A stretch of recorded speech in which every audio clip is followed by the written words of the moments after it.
দয়া সরকারের।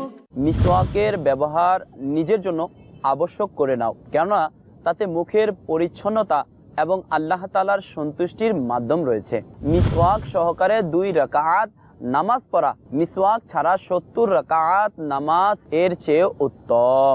মাশায়েখে কেরাম বলেন, যে ব্যক্তি মিসওয়াককে অভ্যস্ত হয় মৃত্যুর সময় তার কালেমা পড়া নসিব হয়। প্রিয় ইসলামী ভাইরা, কেননা হতে পারে এই ছোট্ট আমলের কারণেই আমাদের তরি পার হয়ে যাবে। আমাকে নিজের এবং সারা দুনিয়ার মানুষের সংশোধনের চেষ্টা করতে হবে ইনশাআল্লাহ আজ্জা ওয়া জাল। প্রিয় ইসলামী ভাইয়েরা এবং মাদানী চ্যানেলের দর্শকবৃন্দ, এক কাফেলা আল্লাহ তাআলার প্রিয় রসুলে মকবুল সাল্লাল্লাহু তাআলা আলাইহি ওয়াসাল্লামের নুরানি দরবারে হাজির হলো।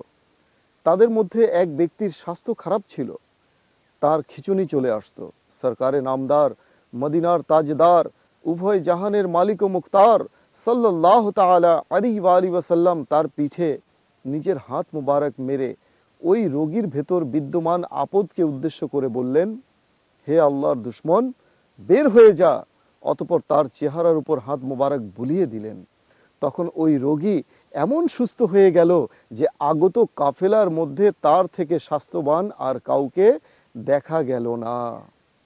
প্রিয় ইসলামী ভাইয়েরা এবং মাদানী চ্যানেলের দর্শকবৃন্দ, অনুরূপভাবে এক প্রিয় সাহাবী হযরত সৈয়দনা আব্দুল্লাহ ইবনে আতিক রাদিয়াল্লাহু তাআলা আনহুর ভাঙা পায়ের গোছার উপর আল্লাহ তাআলার প্রিয় হাবিব সাল্লাল্লাহু তাআলা আলাইহি ওয়াসাল্লাম নিজের হাত মুবারক বুলিয়ে দিলেন।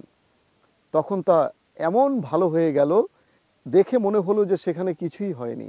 অনুরূপভাবে এক প্রিয় সাহাবী হযরত সৈয়দনা আবিয়াদ বিন হাম্মাল রাদিয়াল্লাহু তাআলা আনহু এর বসন্ত রোগের, অর্থাৎ একটি রোগ যাতে চেহারায় দানা বের হয়ে থাকে, চেহারার উপর হাত মুবারক বুলিয়ে দিলেন।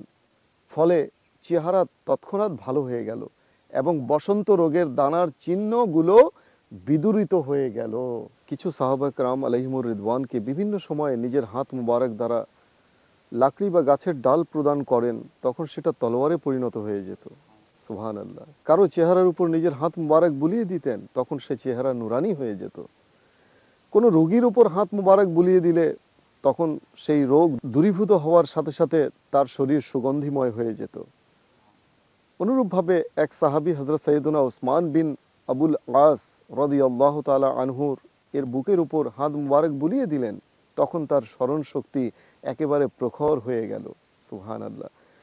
তো আমাদের প্রিয় হাবিব রাসূল করিম সাল্লাল্লাহু তাআলা আলাইহি ওয়াসাল্লামের হাত মুবারকের যে বিস্ময়কর মুজিজা আমরা শুনছিলাম, প্রিয় ইসলামী ভাইয়েরা ও মাদানী চ্যানেলের দর্শকবৃন্দ, প্রিয় নবী সাল্লাল্লাহু তাআলা আলাইহি ওয়াসাল্লামের মুজিজা